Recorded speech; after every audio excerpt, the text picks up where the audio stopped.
Hello everybody, welcome into another lesson. Today we are going to use algebra with proportions. We are going to basically, the idea is you want to find the value for the variable that makes this a proportion, that would make this a true statement. So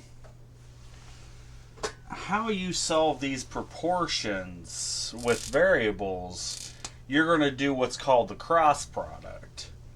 So what you would do here, what I'm doing here, is you take the numerator of the first fraction times the denominator of the second fraction. So I would have p times 36, which p times 36 is just 36p. I'm going to set that equal to the second cross product here, which is equal to the denominator of the first fraction times the numerator of the second fraction. So again, that's the cross product. You take the numerator of the first fraction times the denominator of the second fraction. So in this case it was p times 36, giving me 36p. You set that equal to the second cross product, which in this case, which would be the denominator of the first fraction times the numerator of the second fraction, which would be 6 times 24. And then you're just left with a simple variable equation. You have 36p, which is equal to 6 times 24. 6 times 24, that's going to be 144. Okay, so now we have a real simple variable equation. We have 36 times p. We want to get p by itself and be able to solve for p. So what we got to do is divide both sides by 36. So let's go ahead and do that here. So on the left side, 36p over 36, well, the 36's will cancel out. You'll just be left with p is equal to 144 divided by 36, which 144 divided by 36 is 4. So you get a value of 4 for p, and that's your answer. So p equals 4. And I got more of these. So yeah, proportions, you just want to find your cross products and set them equal to each other. So let's do another one here. Alright. I have w over 11 equal to 14 over 22. So yes, w over 11 is equal to 14 over 22. So once again, in order to solve for this variable, to make this truly a proportion, to make this a true statement, I got to do the cross product. I'll do the cross product of w times 22, which would just be 22w. I would set that equal to the cross product of 11 and 14, which would equal 11 times 14. Okay, so then I still have 22w. Now I need to go ahead and find 11 times 14. I'm sure I could do it in my head, but I don't want to stand there for a while trying to figure it out and possibly make a mistake. 11 times 14 is 154. Okay. So now we have 22w is equal to 154. Well, we have 22w. We want to solve for just w. So I'm going to have to divide both sides by 22 in order to do that. Well, on the left side, the 22's cancel out. You're just left with w. That's going to be equal to 154 divided by 22, which I'm pretty sure is 7, but let me double check on that here. I was right, 7. So the value for w in this case would be 7. That's the answer you get for w. It would be equal to 7.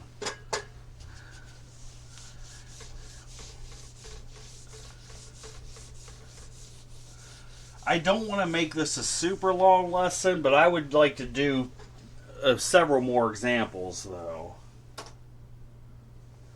Alright, so here we have 4 over 10 equals 8 over a. So this time the variable's in a different place, but that's okay. The process is the same. You're going to take the cross product of 4 and a, which would just be 4a. Set that equal to the cross product of 10 times 8, which would be, well, yeah, 10 times 8. Then you would have 4a is equal to, what is 10 times 8? Well, that's 80. So you have 4a, you just want to get a by itself, you have to divide both sides by 4. Okay, well the 4's on the left side cancel out, you're left with a. Now 80 divided by 4, that happens to be 20. So the answer for a is it's going to be 20. And if you want to check, you can always put the value of the variable in for where you see the variable, and you'll find you get a true statement. You will definitely get a true statement. So that's, if you do want to check, that's something you can do. Alright, now we have 5 over h equals 10 over 30. Well, again, it doesn't matter where the variable is, the process is the same each time. You'll take the cross product of 5 times 30. So 5 times 30, you're going to set that equal to the cross product of h times 10, which would be 10h. If you want, well, first I would multiply the 5 times 30. That's going to be equal to 150. That's equal to 10h. If it helps you, since these are equal, switch these around. You could say 10h is equal to 150. You don't have to do that, but for some people, including me, it helps to put the variable on the left side. Now you have 10h, you want to find just h. In order to do that, you got to divide both sides by 10. So the 10's cancel out on the left-hand side, you're left with h is equal to 150 divided by 10. Well, that's going to be 15. So the value you get for h is going to be 15.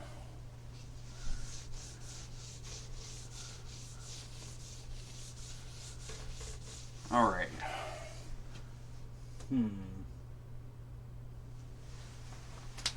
All right.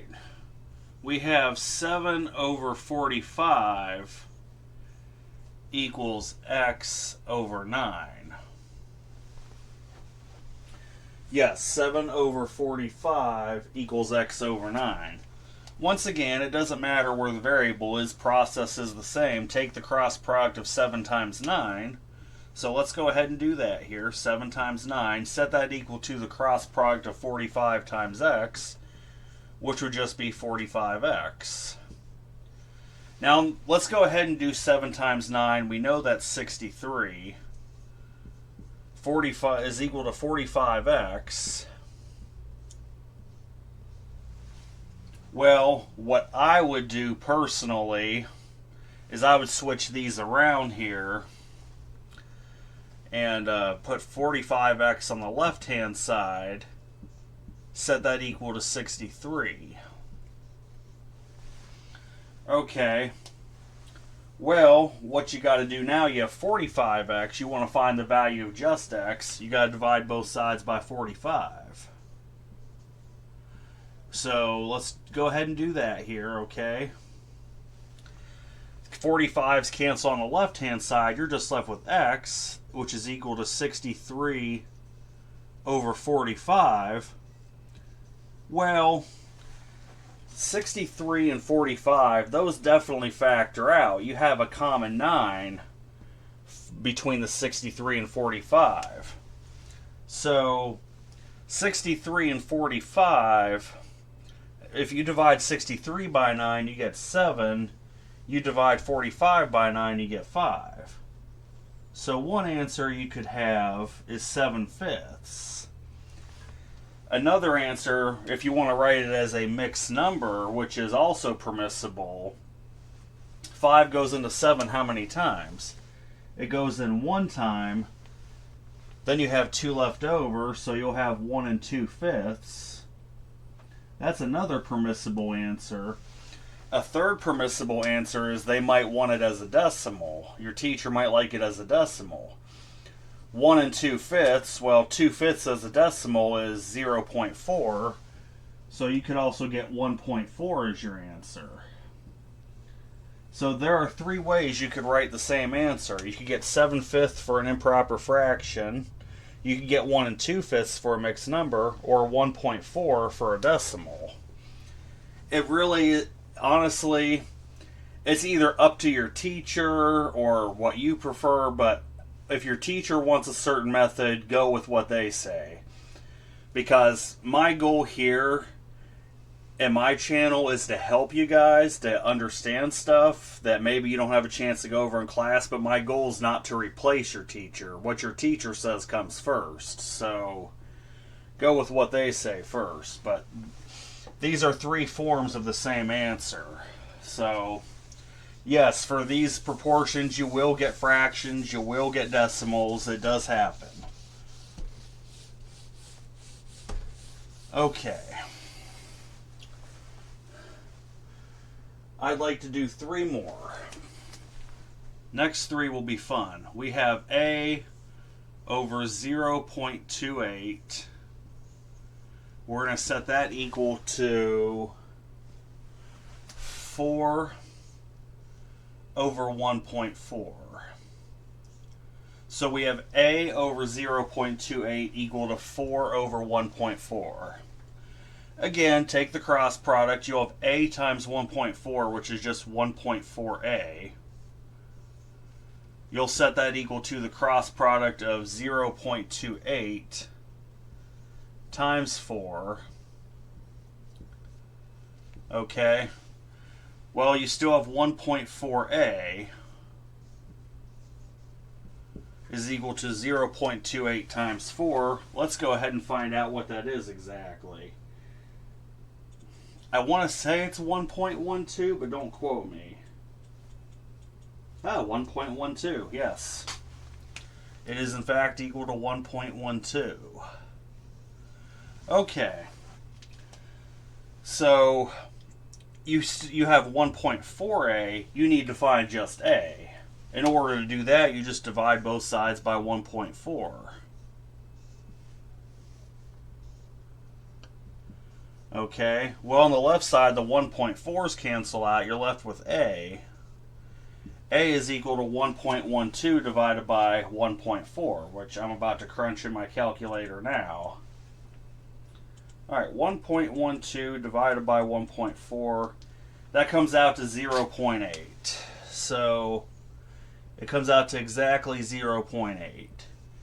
I think it was pretty clear from the format of this that the answer should be in decimal form. So a would equal 0.8. Alright, I got just 2 more and then I'll let you go for the day. What do we got here? Alright, so it starts out 3 over 14 is equal to 15 all over m minus 3.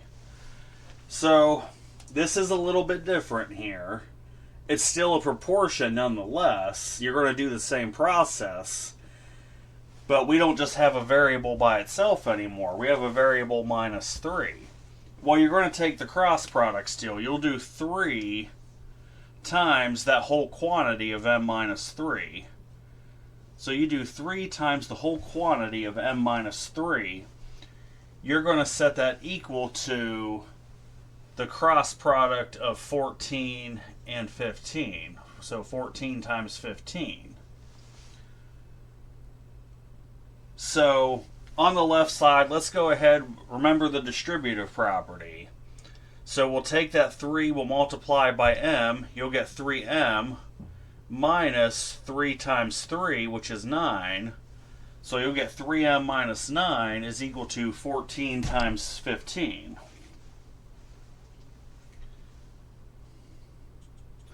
All right, well, let's go ahead and crunch that in. 14 times 15 is 210.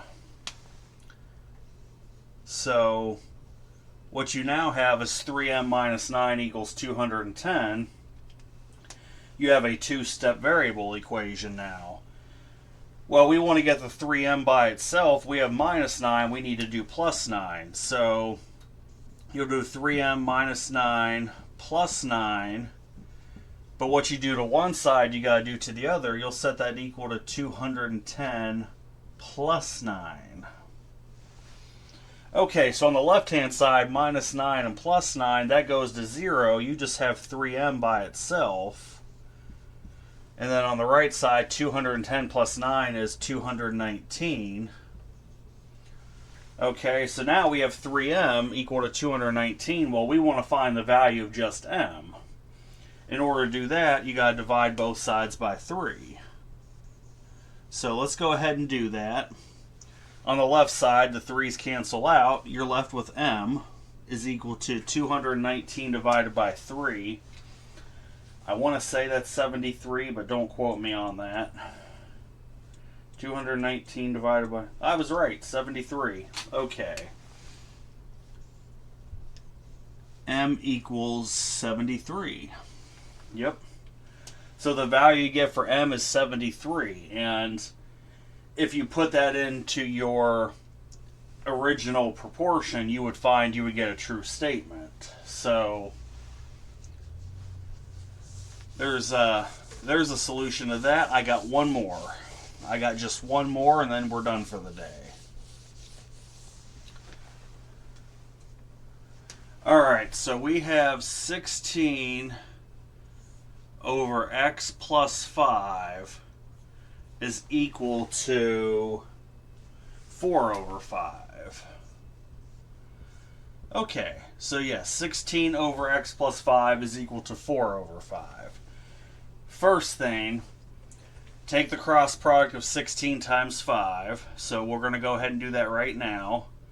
We're going to set that equal to the cross product of x plus 5 times 4, which would simply be 4 times the quantity of x plus 5. Okay. Well, 16 times 5, that's 80. 80 equals 4 times x plus 5. Alright.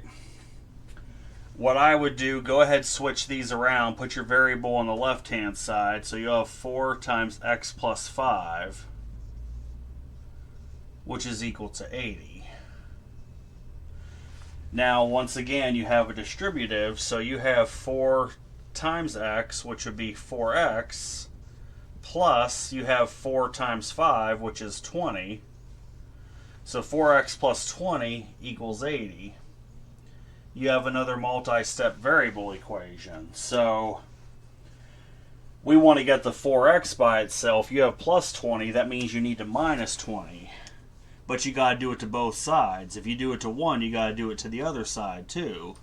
So you have 4x plus 20 minus 20 equals 80 minus 20. Okay. Now, you have 20 minus 20 on the left. That goes to 0, which leaves 4x all by its lonesome. 4x is equal to, what's 80 minus 20? Well, that's going to be 60. Okay. Well, we have 4x equal to 60. You also, what you got to do now, you got to divide both sides by 4 to get x by itself. So if let's see, divide both sides by 4. On the left side, the 4's will cancel out. I'm going to write over here. You're going to be left with x equals 60 divided by 4. That's 15. So x equals 15. So, yes, that's all there is to that. That is exactly all there is to it. just doing the cross products of these proportions and then solving for your variable. There really isn't much to it. So next lesson, it's going to seem like basic math again on the next lesson, because we're going to review fractions, decimals, and percents, because it's leading into something bigger. And again, my goal pre-algebra, of course, as we know, is a mix of basic math and a little bit of new stuff that leads you into algebra and beyond. So that's why some of this basic math is coming up again, because the next level is going to be Algebra 1. And that's pretty much expected you know basic math by then, and there's really not that much review of it, hardly any. So that's why we're spending so much time on some basic math stuff right now. But anyway, I hope everyone has a good night. Take care.